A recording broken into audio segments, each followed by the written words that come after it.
आता पाहूया टॉप 9 मोठ्या राजकीय बातम्या।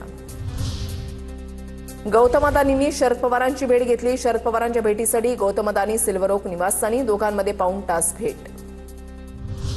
अजितदादा शिंदेंप्रमाणे संघाच्या मुख्यालयामध्ये गेले नाहीत। अजितदादा भाजपाबरोबर गेले पण विचारांची चौकट मोडली नाही। सामनातील रोखठोकमधून संजय राऊतांचा धावा, तर पवारांनी मनामध्ये आणलं असतं तर दादाही सीएम होऊ शकले असते, असाही उल्लेख। उपमुख्यमंत्री सुनेत्रा पवार यांचा पहिला दौरा हा साताऱ्यामध्ये होणार। विमान अपघातामध्ये मृत्यू झालेले सुरक्षा रक्षक विदीप जाधव यांच्या कुटुंबियांची भेट घेणार। या भेटीनंतर सुनेत्रा पवार या मुंबईमध्ये येऊन पिंकी माळी यांच्या कुटुंबियांची भेट घेणार। अजित पवारांच्या विमान अपघाताच्या चौकशीला वेग। बारामतीमधील अपघातग्रस्त विमानाचे पार्ट्स मुंबईमध्ये आणणार। अपघातग्रस्त विमानाचा अर्धा तुकडा कंटेनरमध्ये भरून मुंबईमध्ये आणणार।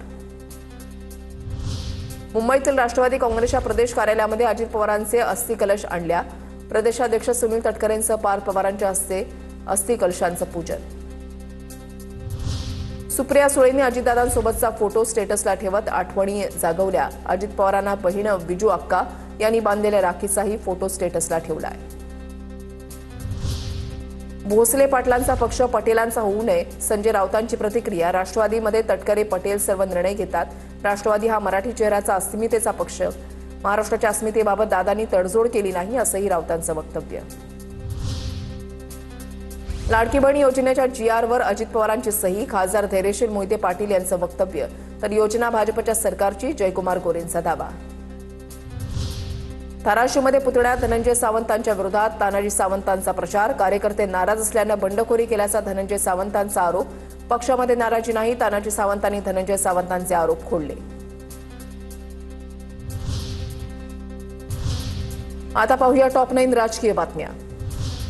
मुंबईमध्ये भाजप आणि शिवसेना उद्या स्वतंत्र गटनोंदणी करणार। उद्या सकाळी 10 वाजता भाजप सेना नगरसेवकांना गटनेता निवडीसाठी एकत्र उपस्थित राहण्याच्या सूचना। दोन्ही गटनेता निवडीनंतर नगरसेवक कोकण भवनामध्ये जाणार। काटा उलटा फिरायला लागला। थोड्या दिवसामध्ये ते भाजपमध्ये येतील। सदाभाऊ खोत यांचं नाव न घेता जयंत पाटलांवर निशाणा। सत्तेविना ते बाळ जगू शकत नाही, सदाभाऊ खोत यांचं वक्तव्य। निवडणूक आयोगाचे अध्यक्ष दिनेश वाघमारे उद्या आढावा बैठक घेणार। बैठकीमध्ये पुणे विभागामधील निवडणूक तयारीचा आढावा घेणार। जिल्हा परिषद आणि पंचायत समितीच्या निवडणुकांच्या पार्श्वभूमीवर आढावा बैठक।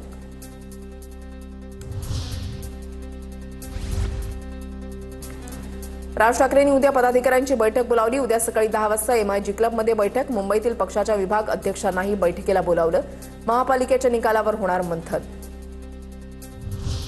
मालेगाव महानगरपालिकेमध्ये सत्ता स्थापनेच्या हालचाली। इस्लाम पार्टीकडून महापौर पदासाठी 4 तर सपाकडून उपमहापौर पदासाठी 2 अर्जांची खरेदी। भाजप आणि काँग्रेस यांनी इस्लाम पार्टीला बिनशर्त पाठिंबा दिल्यानं राजकीय वर्तुळात चर्चांना उधाण।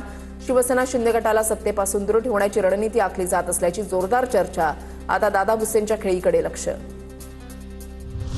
सोलापूरमध्ये भाजपचा सुपडा साफ करणार, धैर्यशील मोहिते पाटलांचा दावा। जिल्हा परिषद पंचायत समिती निवडणुकीमध्ये सुपडा साफ करायचा आहे, पाटलांचा निर्धार।